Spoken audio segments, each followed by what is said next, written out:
Good afternoon, everyone. We'll give just another minute for people to log in and then we'll get started.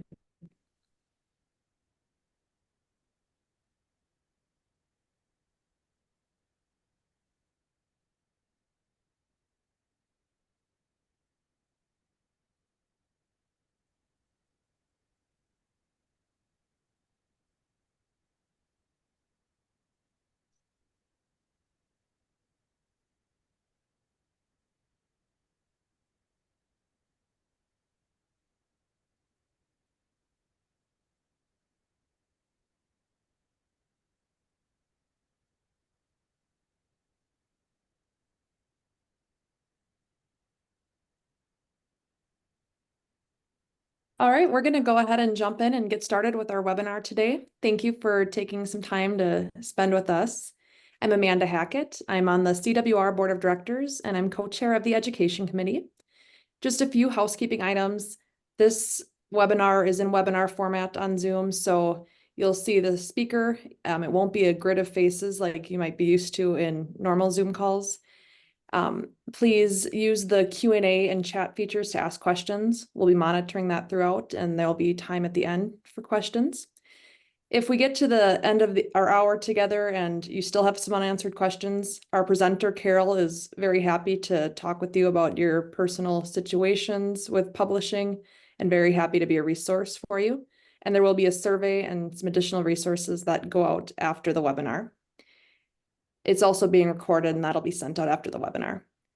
So I just wanted to start with saying, for those of you from ACWR and anyone who's new, Communicators for Women Religious is a group of people that serve as voices for our congregation. So many of our members are in communicator or marketing type roles, but we've also expanded in recent years for anyone who serves as a voice for their congregation. So some of us are like justice promoters, development professionals, vocations directors, and the like. I also want to give ACWR a chance to introduce themselves. So Lisa, you can go ahead. Great. Thank you so much, Amanda. Hello, everybody. My name is Lisa Schell, and I'm the Congregation Archivist for the Adrian Dominican Sisters in Michigan and the current past president of ACWR. I am pleased to be joining all of you as a representative, and I am a CWR enthusiast and partner, and so happy to be here. Just a few words about ACWR. We were officially incorporated in '93. We represent more than 135 religious communities. And our current membership is right around 200 members. We promote professional development. We offer supportive services for archivists, leaders, and allies. We offer networking opportunities for both lay and sisters. And of course, researchers and scholars and people interested in these collections are also people that we are constantly trying to reach out to create more visibility and accessibility to our collections. We offer free webinars as well. And so we're so happy to be here in our second co-creator shared webinar with CWR. And we have an active listserv, an engaging mentoring program, robust educational resources, and an informative newsletter. And we also offer consultant support services for women religious archives who are pioneering, along with communicators, new ways to preserve these stories and transform charism into perpetuity. So thank you so much for allowing us to join you this afternoon. Thank you, Lisa. All right, with that, I'm going to turn it over to Carole Sargent, who is our presenter today. So Carole, you can take it away. Thank you. And this is a lot of fun because I've decided to dedicate the next 10 years, although every year I keep saying the next 10 years, to working with Catholic sisters on their stories. I live across the street from a monastery of sisters, the Monastery of the Visitation in Georgetown. And it was through those sisters that I really got introduced to the world of Catholic sisters, but they were cloistered, and it's a really different life in a monastery. I lived with some of the religious of the Sacred Heart for 2.5 years in an experimental peace community in Washington, D.C., and that was a completely different experience with sisters who are not only not habited, but also, you know, I think there's a pretty big political spectrum among sisters, and I got to experience different kinds of lives and communities. And I have my friends, Sister Jeanne Clark and Tim Casey with me, and they're going to be talking about how we worked together as a group to work on a book that Sister Jeanne did. It's right behind me all the way in. We're going to be showing you a little more about that. So to get started, let me go ahead and share the screen. And this, I've given you my contact information because I really hope you'll feel free to contact me and reach out and actually have me work with you on any publishing issues that you may have. I'm the director of the Office of Scholarly Publications. I founded it 18 years ago at Georgetown University, where I've worked for 27 years this month. I can't believe we've racked that up, but we have. But 18 years ago, I decided that we needed to have an office to focus on publishing for faculty. And fortunately, our then provost agreed, and we began in 2006. And let's see. There's a challenge to overcome, though, when we're working with Catholic sisters. It's very different than my work with faculty. Faculty know that they need to publish. This is part of the career they entered. They walked in understanding that it was an outcome they needed, and I work with them on research publication for tenure and promotion. Catholic sisters have no such assumption, and in fact, often, if not most of the time, certainly not always, but often, there's a challenge to overcome in that many of them are dubious about any spotlight. That's really not why they entered their congregation. That's really was not typically a piece of their vocation. And so working with Catholic sisters isn't like, okay, you know, sister, we've got a 10-step plan here. Come on, we're going to do a book. Come on, we're going to do an article. What you'll really usually have, not always again, but often, is a sister putting on the brakes. And I was used to that before we got into this. I had spoken with a lot of sisters about public intellectual engagement. Sometimes they love it and do get into it. So I really don't want to give anyone one size fits all assumptions here, but sometimes there can be challenges. Now, one way out of this, we have a couple of ways. I'm going to show you from practical examples, a couple of ways that we got through this.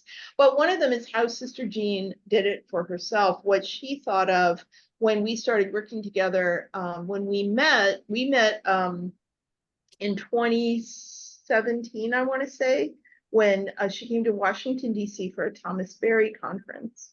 And Father Thomas Berry was an eco-geologian who, had this very transformative vision of the earth and the universe. And she was here for a conference with Mary Evelyn Tucker and John Grimm, her good friends. So I'll let Sister Jeanne take it from there.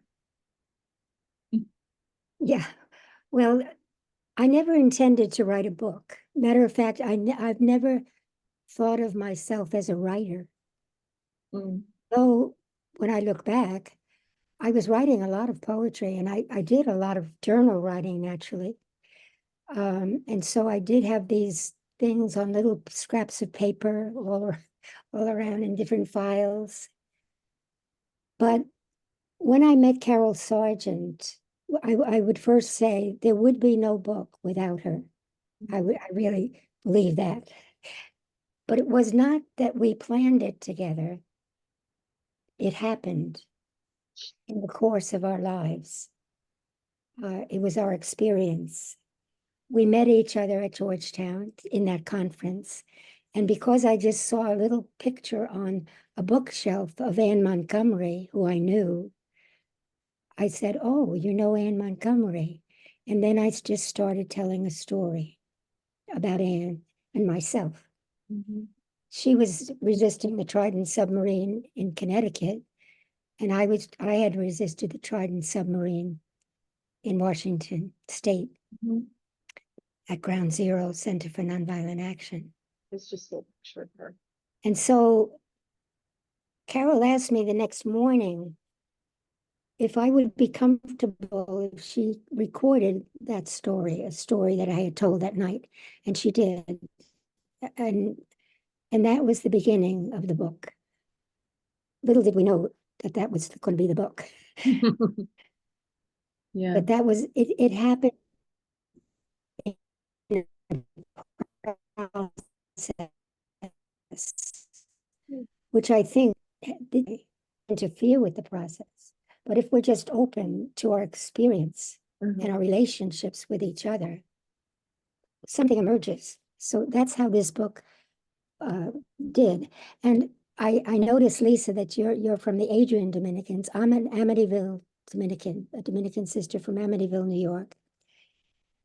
And I was saying to Carole recently that in a way, publishing a book is like preaching. You know, it's having your voice heard, but it's not just your voice. When you're preaching, it's not just your voice that people are listening to. They're listening to a whole process. It could be scripture. It could be about the earth. And so this was a way for my voice to be heard. And I did have a lot to say,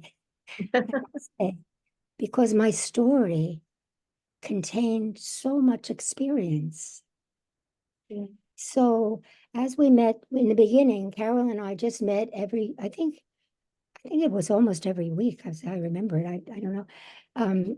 And I would just tell one story after another, and she would record them.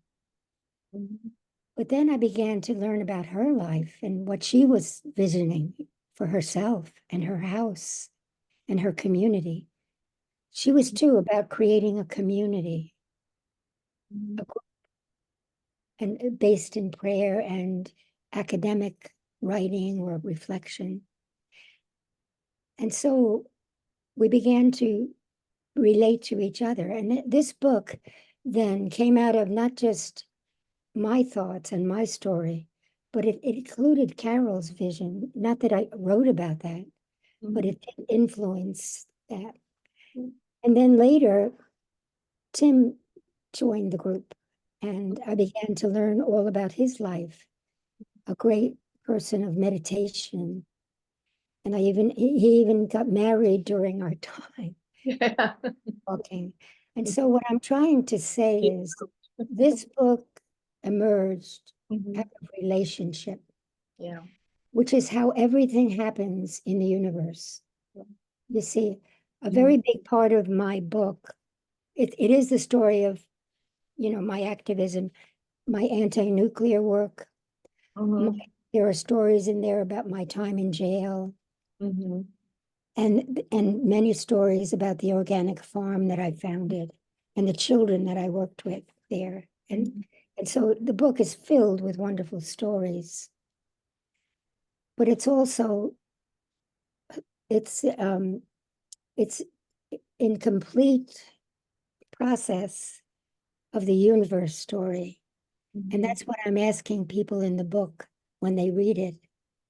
I say in the introduction, as you read this, don't just think of my story, but I hope it will lead you to thinking about your story. And then, of course, how we're all evolving, our little stories are all evolving together into the great story of the universe. So it's all about storytelling. And it is an amazing thing that the book emerged. I asked Carole at different points, who's going to read this book? Well, maybe some of my family or peace people. And she said to me, don't think of the audience, just keep writing.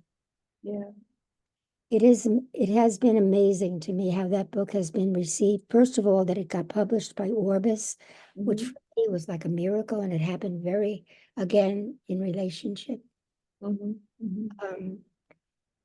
And then all the feedback that I'm getting from people who are reading it and are connecting their story. And especially, we all need to connect to the story of the universe. That is the most important thing for us to be doing today in this world. And because if we don't do it, and we don't act on it, we Mhm. might go extinct as human beings. And so I'm just so grateful for Tim and Carole and the whole process of and that my voice can be heard through this book, and that the voice of the universe can be Yeah. heard. Because And when we put things into words and publish them, we never know where it's going. So thank you to Carole and Tim and to the whole process. that was perfect. And as we go to Tim, I'll let him tell the little PS to all of this.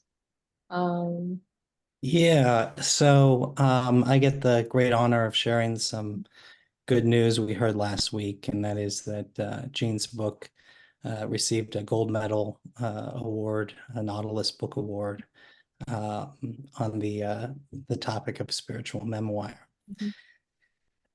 But I think, one of the key things I want to talk about is how we didn't aim to write a book that would win an award. Mhm. My professional background and title is producer, but I often say I'm not trying to produce, I'm trying to listen. The first step is listening.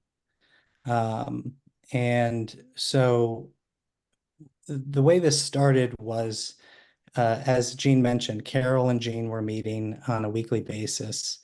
And then during the pandemic, I was speaking with Carole, and she said she was meeting with Sister Jeanne. And I said, could we maybe do a kind of mutual spiritual direction during that time via Zoom, and just meet and talk about our lives and what we were working on. And that's how it started. It was just kind of this spiritual group convening by Zoom of the three of us. And as we started to meet, and I started to learn more about Jeanne's life, one of the jokes we often say is we just started to let Jeanne speak. We wanted to just hear more and more about Jeanne. Mhm. And initially we were talking about taking some of the stories she told at the farm and turning them into animations, because she has this great Irish storytelling way of telling these little vignettes that just are universal. And so it was, I think, Carole who said, well, using the technology of Zoom, why don't we just start recording it? And then maybe we can, go and transcribe it from Zoom. And so we started with those stories. And as we were going through hearing those stories, we started to hear, stories about incarceration and nuclear weapons. And we said, well, this isn't really a children's story. Yeah. But we wanted to hear more. And so we said, well, why don't you just talk about those? And we transcribed that. Yeah.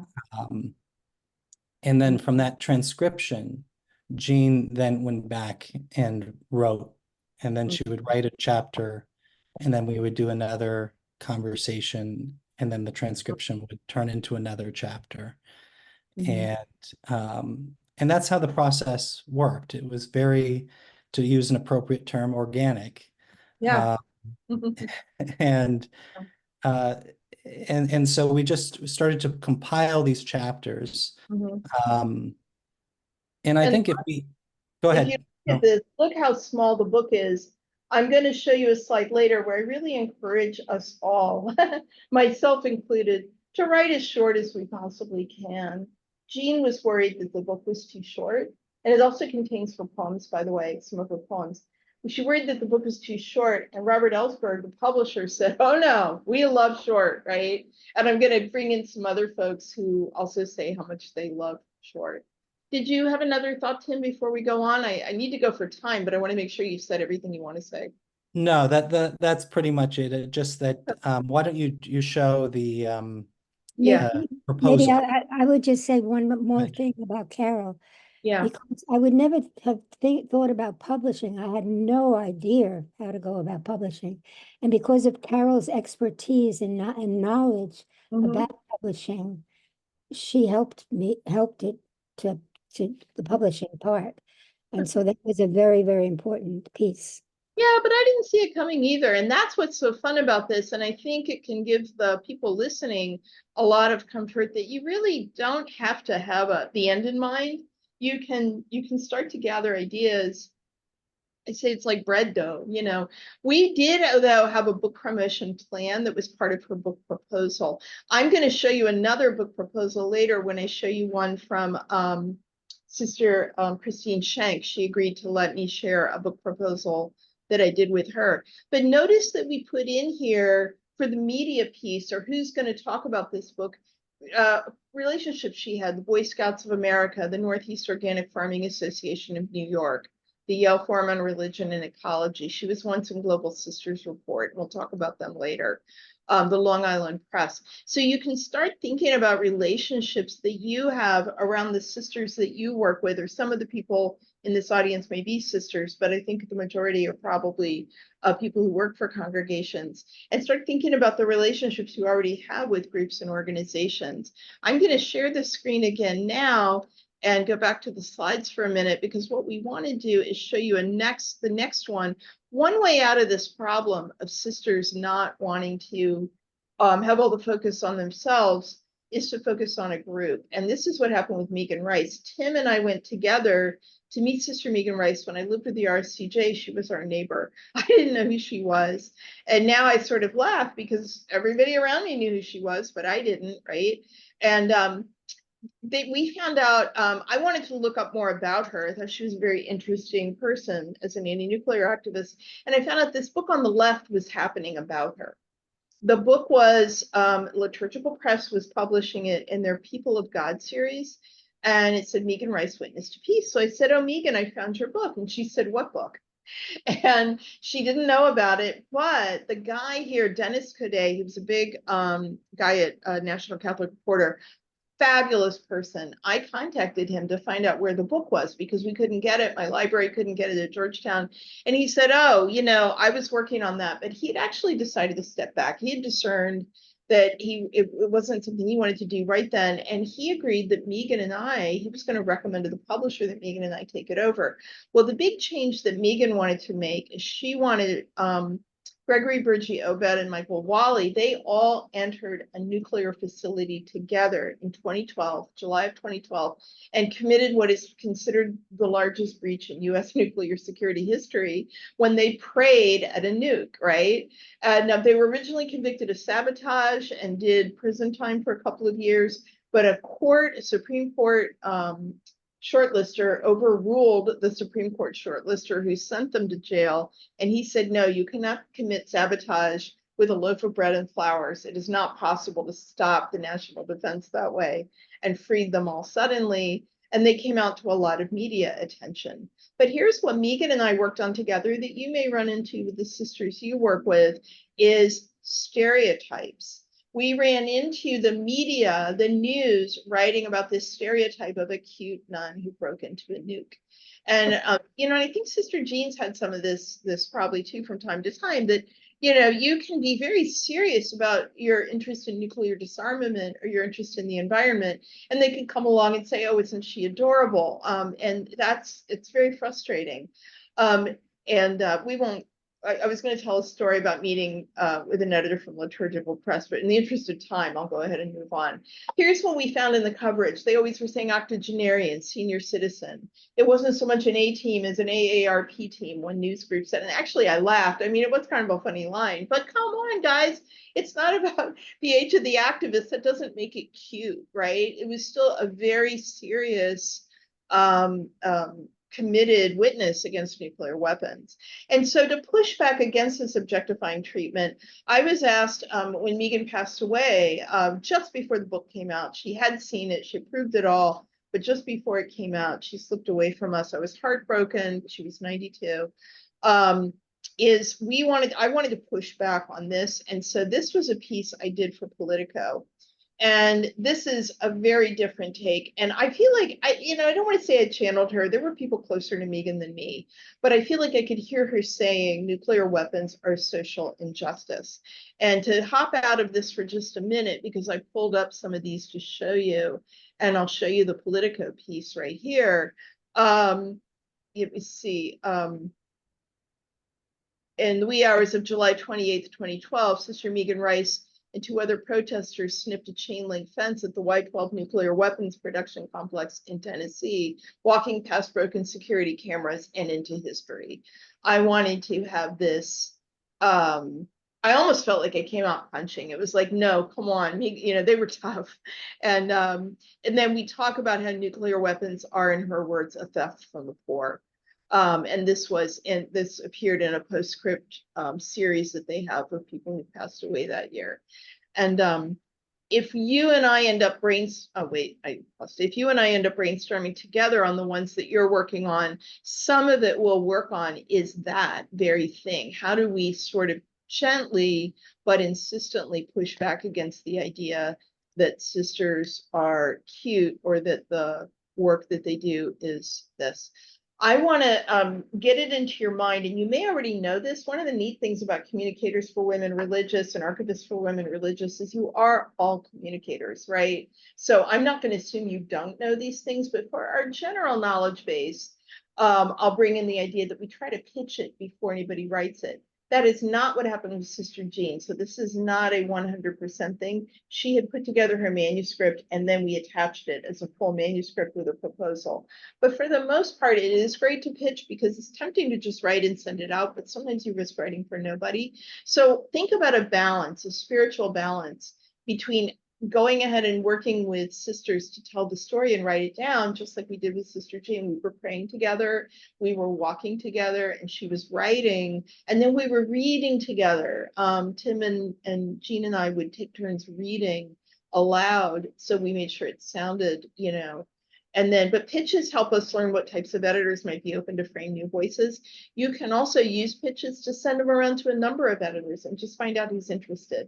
I always tell them I'm doing that so they don't get surprised. I usually say something like, before I decide where to submit, I want to ask a couple of questions first. Here's a little pitch. Would you be willing to look at it and see if it might work for you? And also resisting the urge to polish it, and instead think about whether and how it channels a sister's specific voice or a group's voices. And here's what I say: rough and authentic is better than polished and hollow. There can be sometimes a temptation to make it sound more religious than it is. Feel free to go ahead. One of the most popular parts of Mother Teresa's work, I worked with the priest, Father Joe Langford, who was the founder of her congregation of priests. And Father Joe, you know, he said one of the most consoling parts of Mother Teresa's books is that she went through a dark night of the soul. That she actually had a time when she wasn't sure for a while there that she even believed anymore. And then, of course, you know, she did believe. It was a bigger story than that. But people were deeply consoled by that even Mother Teresa could struggle. So don't feel like you have to, you know, iron out any make it smooth or whatever.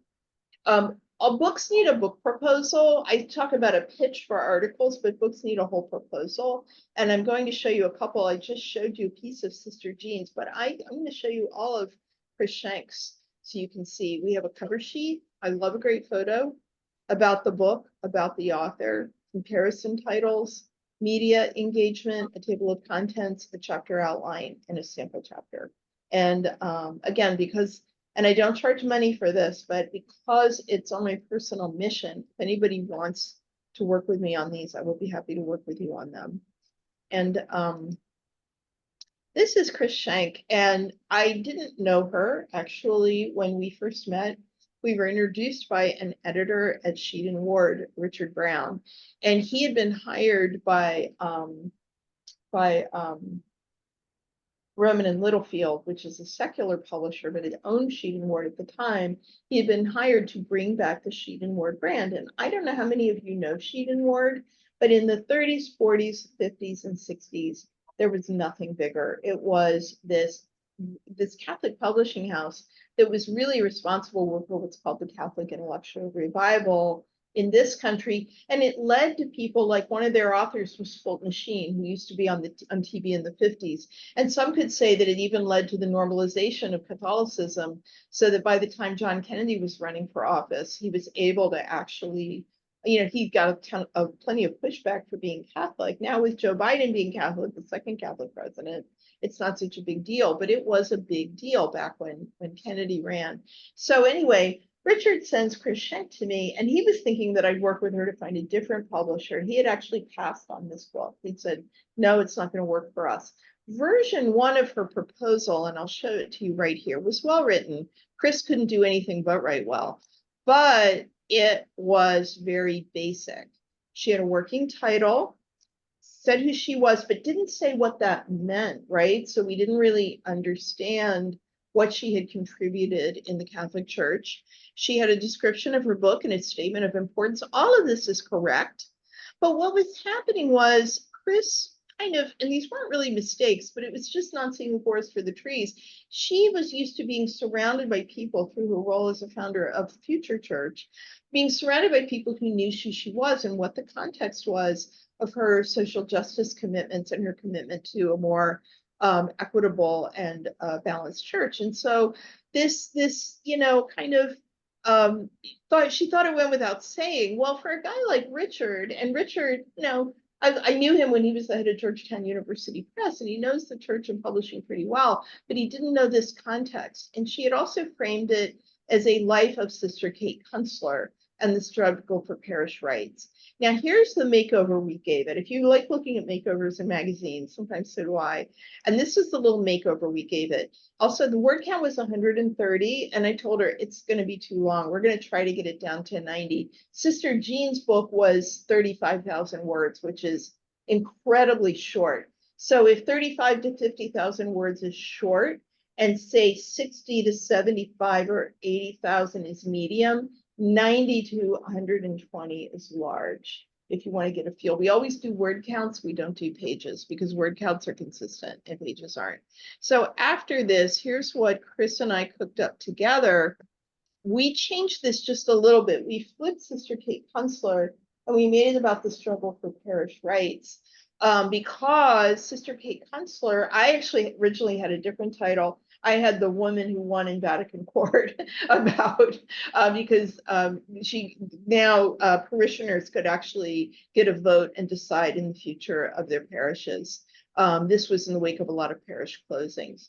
But I also foregrounded Chris's media. So here we have PBS NewsHour, World News with Diane Sawyer. She didn't even talk about this on National Catholic Reporter. She's a columnist there, but she didn't list all this stuff. I said, come on, Chris, unpack it. We tend to do the same thing with Sister Jeanne, was unpacking the relationships she had with the media. She had been, a Pax Christi Peacemaker of the Year for Long Island. There were some little pieces like that we put together. So we did this on page 1, and then about the book flips it just a little bit because we make it about the hundreds and thousands of ordinary Catholics whose persistence charted a new course in canon law. And she gave increased leverage to the laity and their parishes in the struggle to preserve their parish homes. And so, and then we, and I used a lot of the language actually from her original proposal. And now we still started that she was a nurse midwife to low-income families, because in her heart, that to her is one of the most important things that she's done and one of the things she cares about the most. But we put her as the founding director of Future Church and an award-winning columnist for NCR. This will feel boastful to a lot of sisters, and you're just going to have to walk slowly. Once in a while, you'll get a sister who's comfortable with this, but Chris wasn't.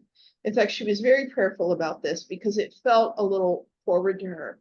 But what I said is, in this context, we're just talking to an editor right now. We just have to get the editor to say yes to the book. The book can actually be more modest.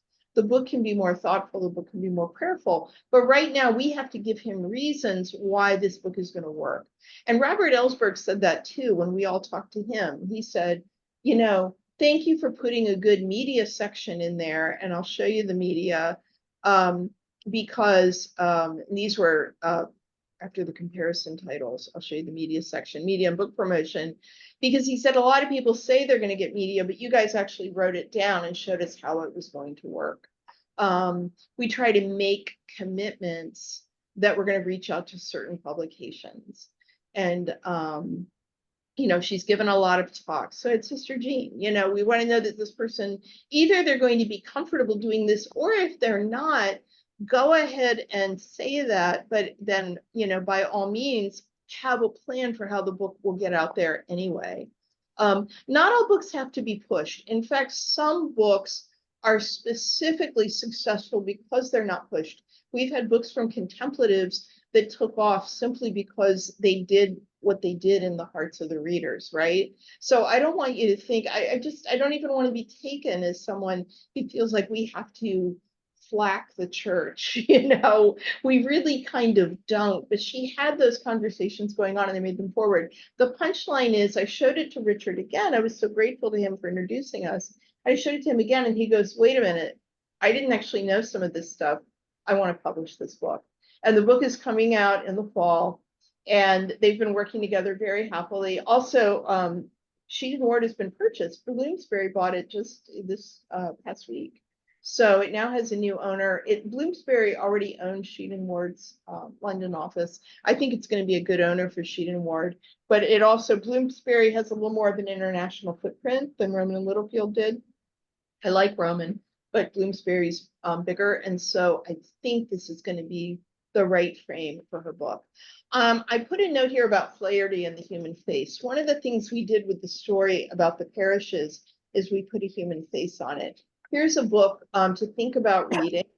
It's called The Elements of Story. And Frances Flaherty was an editor at the New York Times when writing this book, and the editor specifically of the long form journalism in the New York Times. And so this is a book about how to work with narratives to make them a little more broadly kind of have that broad appeal. And in chapter 1, it's just so heartwarming. It says, part 1, a human face. Every story, even the driest, has a human face.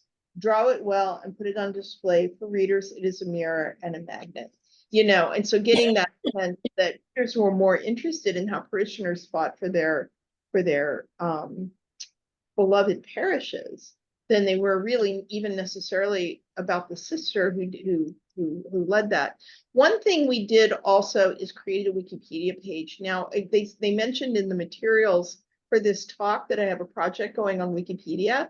I won't have time to go into it in depth, but here's an article you can read, Why Notable Catholic Sisters Need Wikipedia Pages and How to Create Them. I made one for Chris, and I pulled it up and now it seems to be missing, but trust me, Chris has a Wikipedia page. You can look it up, Christine Schenk. I was horrified and scandalized that not only did she not have a page, but Ilia Delio didn't have one. My beloved late former editor, Father Drew Christensen, didn't have one. So I got into the business of making Wikipedia pages in all my spare time, right? And it's been really, really gratifying. So thinking with your congregation about whether or not, mostly sisters from the past, but some contemporary sisters might need pages. I thought it would just also help make the case that she should be the author of this book. Let's see. And for the archivists in the audience, because I know that we do have some archivists present, that can be a great thing for archivists to do, is identify women from history or more recently who you think need pages. You can look on a group called Women in Red, and I can give you the link for that if you write to me separately. I'd love to help you do that. Women in Red is a Wikipedia-led project.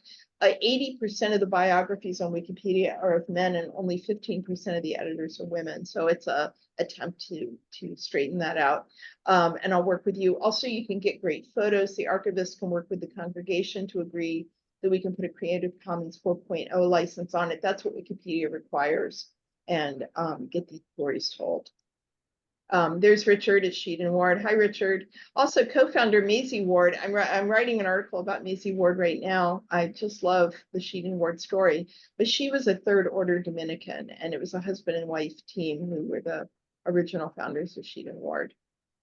These are some of Carole's favorite tips to keep in mind. I already shared one with you, and that is write short. You know, almost everything could be shorter. Editors are going to love you if you write short. If they give you a word range, come in at the bottom of it. Consider blog posts, the Wikipedia writing, although that requires training. So please talk to me if you want to train up on that. I would be completely honored to help you get, if you just dive in on your own, you might get smacked around by some of their angry rogue editors, and that's no fun. So come talk to me. Don't just contribute to your own congregation's material, but consider adding to other groups, priests, other congregations of sister. They're all hungry for content. Invade the old boys, right? Well, one woman came to me, this was in a secular context, but she said, I don't want to publish in Journal X because it's a boys club. And I said, well, but it's also one of the top ones in the world. Why don't you talk to them? And it turns out they knew they were a boys club. They really wanted more women's voices, and they worked with her on it, and she published a huge piece there. Consider the mainstream press. A priest came to me years ago. He was sad that he didn't get into America. He was one of our Jesuits. And I said, they have too many priests. Let's go to the New York Times. And he got his piece there instead. I'm not authorized to say who or what the piece was, but but it was a fun story. Here's my sweet spot. And those of you who are professional communicators, this isn't a big surprise to you, but I like to share this just for us all to think together. Local media is great, but it can sometimes be a little small. National and global, good luck. Once in a while they'll bite. Megan had national press, but that was, she had to go to prison to get it. The regional media to me is the sweet spot, though. It's just so much easier to interest them in stories. And now, to close out, because we've got about 4 more minutes, I want to share some advice from publishers. This is advice that I asked a couple of publishers that I like, and I said, hey, I'm talking to you, the Communicators and Archivists for Women Religious. Have you got any thoughts? And yes, they did. Global Sisters Report. This is Gail DeGeorge of Global Sisters Report. And before I show you what she had to say, oops, go back a little bit. Before I show you what she had to say, here's the pieces that I've done for Global Sisters Report, only 4 of them. The first was a Q&A with Mother Ann Francis at Visitation, because she's their first African superior. That's where I go to Mass. And I just learn, one of the fun things is learning to see the stories around you. You're probably surrounded by stories all the time. Another was Q&A with Sister Jeanne. We disclosed to the readers that we knew each other and worked on the book, but they said I could do this Q&A with her about nonviolent resistance and also her beautiful farm. Then this one I was asked to do about a Zoom webinar connecting Mexico City and Nairobi, Kenya, and then that. And so the one about Wikipedia. So here we go back to Gail, who said, please stress the little things like giving us enough notice about events. She said, it's a basic, but we still get emails 2 days before an event. We need preferably a month of notice. She said they can actually work with 2 weeks, but she'd love a month. Communication, we try to respond individually, but can't always. Email us again. Carole will say nudge, nudge, nudge, gently but consistently. These people are overwhelmed and they rarely have enough staff and enough hours in the day. Reflect sister values. She said that's more vague, but we're sometimes surprised at the language used in press releases. And that's where I said we don't need to get too slick here. Feel free to be rough and honest and real, and reflect it so it sounds like the sisters, not like, it was written by a marketing team. And I'm the first one that needs to be lectured to about that, because sometimes I can be too fancy by half, and I need to slow down, get prayerful, and remember that, it's about the sister and her message. And that's a picture of Mother Ann Francis Nganga. She was my very first interview. And it was really, that was on the day she was installed as Visitation Superior. And then this is, oops, we're just about out of time, so I'm going to wrap it up quickly. But Joellen Cicerelli is the president and publisher of Loyola Press. And Joellen used to work with Mr. Rogers. She's a really cool person. Just read her bio. I think you'll love her. She has a fascinating background, and it was just perfect for what she does for Loyola. She said, we love our women religious authors. They consistently provide some of our finest works.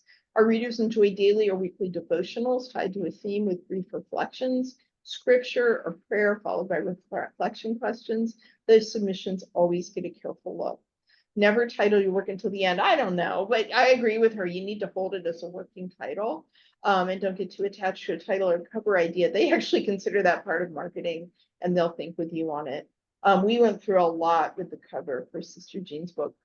She also said, understand you're writing for lay people of minimum to moderate theological and teaching background, the quality of the manuscript, timing, opportunity, and prayer. She, they all emphasize prayer. Everybody here was about how this is a discernment process.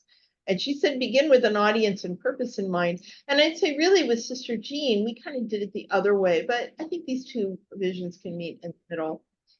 And then this is from Gary Jansen. And I haven't yet sold a book to him, but I've sent him a few, and I keep thinking we'll get a book over the line with him. He said the same thing. Remember this about Sister Jeanne's books. He said, I love short books, especially when it comes to spirituality. 30 to 40K is a great sweet spot. Most people's attention spans have been depleted. And he says, I'd love to see more women religious being published. He surprised me. He said 90% of all submissions come from lay people. I didn't know that. And then he talks about, what do I want? Do I want to inform, teach, or entertain? Again, our experience was kind of different with Sister Jeanne, but this is how he also sees it from the perspective of he might get 10 or 12 of these in a week, and maybe only one will go forward. And so he thinks about what to consider. We get a lot of book submissions that would make good articles, but not great books. Some books shouldn't be articles. So thinking about what it should ultimately be. And by the way, I have no obsession with books. I am just as honored to write a blog post for a place like Loyola. I just want to communicate spiritually. And then he continues that he and Vanita Wright and Eric Clayton did a webinar with the Jesuit Media Lab called "You Want to Write a Spirituality Book." So here I've linked to it so you guys can see it. Let's see. It's right here. I was going to play a minute of it, but I think we're running out of time, so I'm actually just going to keep going through. But you can see it there on at the Jesuit Media Lab YouTube channel. And let's see, where's the thing? Oh, thought for a minute I lost my whole slideshow, but I didn't. So that was Gary. Now, how to work with me on Publishing for Sisters, and this is our very last slide. You can use this link at any time you wish. I'll put it in the chat if I can do it. And this is my Calendly, and this link will allow you, I'm going to actually show you what it looks like. It'll take you to a page like this. So you pick a date and then you pick a time. It shows you what my open times are that day. Some days I have more time than others, but it'll let you pick time. And so in the chat, I just put a link to it. There we go. And then I want you to be thinking about your questions. I have a couple of questions that were asked on the little questionnaire sheet that I put around, that I sent around, and then I'll let you ask your questions. You can ask me to think and pray with you on anything. I'm here for conceiving projects. I'm here for crafting pitches for articles, writing book proposals, developing manuscripts, reaching out to the regional media. A lot of you are professionals at this, so I don't assume you need me. But some people might also just want another person to bounce it off of. Remember, Catholic Sisters will be my priority for the next decade, so you will not be wasting my time, and you don't have to worry about paying. And with that, that's it. And now I think I went just a couple minutes over, but we have time for some questions. Do you want me to share the questions that were asked from the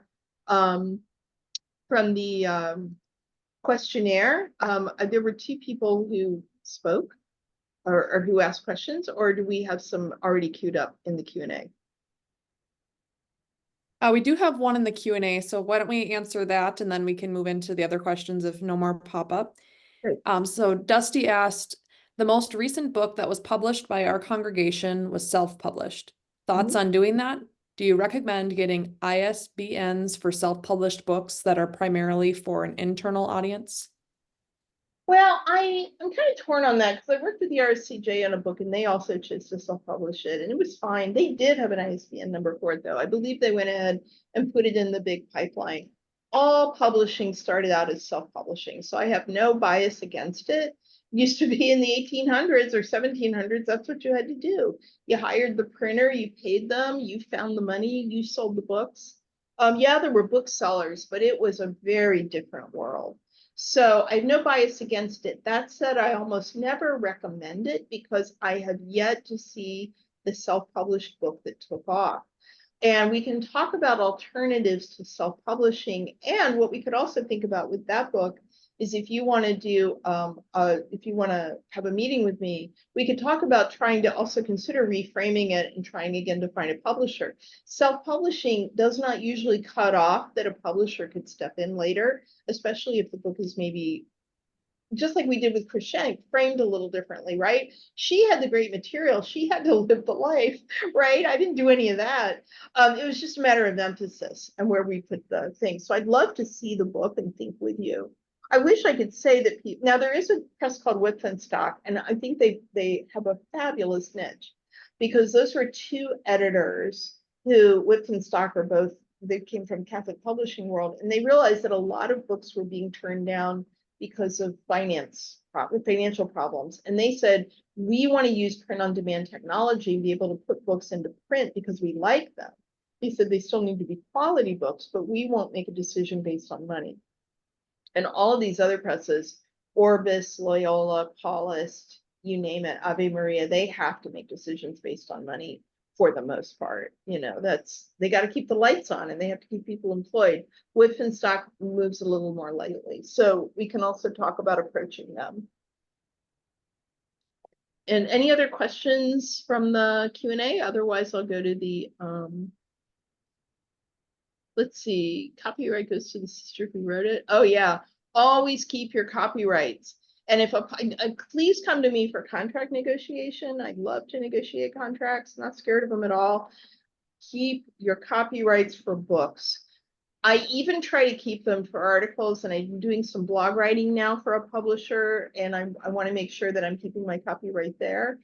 A lot of times they'll ask you for it because it's easier for them if they have it, but I don't care. It's our intellectual property. Hang on to it. And I can talk to you about extremely diplomatic ways to ask for and get copyright, and even to get it back. If for some reason you signed it off in the past, we can sometimes get it back.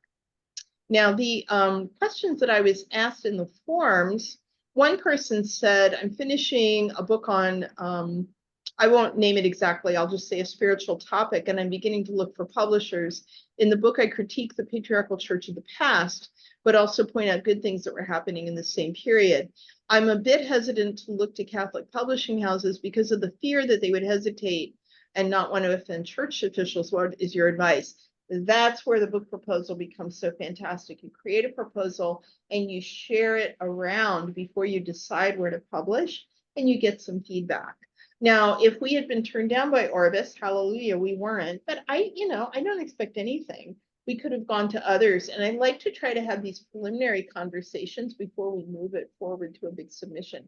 Most Catholic publishers are fine with critiquing the church, but most Catholic publishers will not defy the church. So they'll say it's fine to push back, it's fine, within the reasonable bounds of healthy discourse, right? But most of them, even Sheed and Ward, who were so Catholic, were willing to, mix it up a little with Rome, but what they wouldn't do is defy Rome. So when they were offered a book one time, it was a book that Maisie Ward wanted very much, but the priest had actually broken with Rome, and she said no. And it broke her heart. She really wanted to do that book, but not if they were going to have an actual split. So think about the degree to which this is one versus the other. The second question from that, the second question from that document says,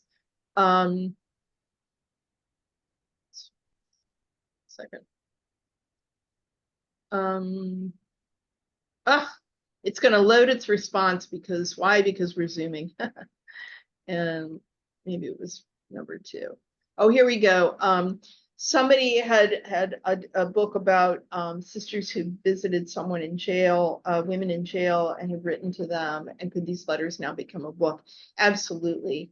Narratives about incarceration, narratives, especially when it's incarceration for conscience, very, very compelling. I would love to talk to those people about that. And I have a little soft spot for it because I think that our world is committing such atrocities, from genocide to nuclear annihilation, that, there are many, many very righteous reasons that people agree to become incarcerated to make a point. And could I ask the other parts of the copyright question? Okay, that was me reading too fast. Can I see the rest of the copyright question? Well, here we go. Copyright goes to the sister who wrote it. Rights go to the publisher. Most profits to the sister would likely go to the congregation. What happens to the profits when a sister is deceased? Would they go directly to the congregation? Does the congregation have any publication rights?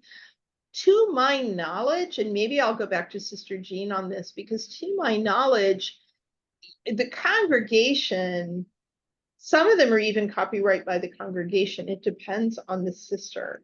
Some will put it in her name, some will put it in the congregation's name. I would just never put it in the publisher's name. What Sister Jeanne, can we put it in your name? I do know. All the proceeds go to the my congregation. Yeah. To Yeah. sell a book, yeah. Yeah. But my congregation would receive that, and then they transferred it to the ministry that I was involved in, Homecoming Yeah. Farm. Yeah. And here's another tricky one, because I did this book about, Sister Megan, and she and Michael and Greg went to jail. And I said, that is not right that they go to prison and I get a book deal. And so all of my proceeds, because I got paid for this book and I earned royalties, I sent them at their request to the Dorothy Day Catholic Worker, where Michael Wally lives, and to the Duluth Catholic Worker, where Greg Bergie Obed lives. And Greg said, but Carole, it's okay for you to earn money. You're doing the work of writing the book. I said, yeah, but not when you guys were incarcerated. That just didn't feel right to me. So it's always kind of tricky. Any other questions or last thoughts? Also, I want to say Sister Jeanne would publish her first book when she was celebrating her 85th birthday. And so you're going to be working with some sisters who want to say, oh, my day came and went. It's too late. And I'm like, no, it's not. We can do this. Yep. We can do this and then some. Any other questions? And be thinking, definitely reach out to me. I love, to coach on the Wikipedia or stuff like that. That's a lot of fun.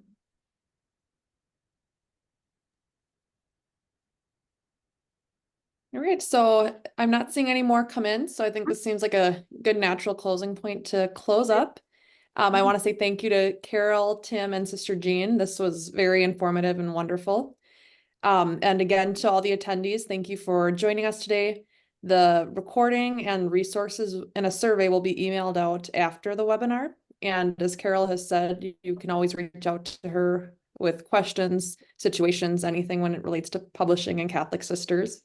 And then I also just wanted to give a short plug for the Communicators for Women Religious annual conference is coming up October 8th to 11th in Chicago. And the early bird pricing for that will end on July 15th, which will be coming up faster than we think. So again, thank you so much for joining us today, and thank you to ACWR for joint hosting this with us. And I hope that you all have a great rest of your afternoon. Thank you, guys. Thank you.